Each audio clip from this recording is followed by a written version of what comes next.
রাস্তার বেড়ি যে টিকটক করে, যে ফেসবুকে নিজের ছবি নিজের শরীর অঙ্গভঙ্গি আপলোড করে, তো সে কি তোমার মতো এক বেড়ারে দেখাইয়া খুশি হইব?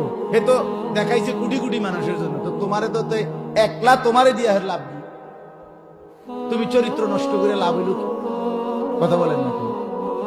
বেডির যদি এক পুরুষ দিয়ে হইতো তো বেডিকে এত মানুষের লাগে দেখাইতো, এটা তো বেডি তো হিসাবে বুঝাই দিছে যে আমি কোন এক পুরুষে তৃপ্ত নই। কাজে তুমি একক যুবক, আমারে দেখা যদি ঘুম মারো, চরিত্র নষ্ট করো, শরীর নষ্ট করো, কাপড় নষ্ট করো, শেষ পর্যন্ত যৌবন তোমারই নষ্ট হবে, আর কিচ্ছু লাভ নেই।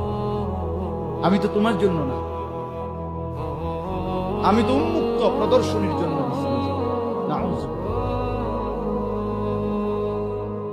এই জন্য ভাইয়া চরিত্র নষ্ট না করি, আখলাক নষ্ট না করি। কি লাভ, কি অর্থহীন এই কাজের মধ্যে কি ফায়দা?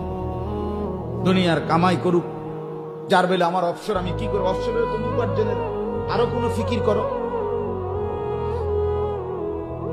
হালাল উপার্জনের চেষ্টা করো, ছোট্ট কোনো কাজ হোক।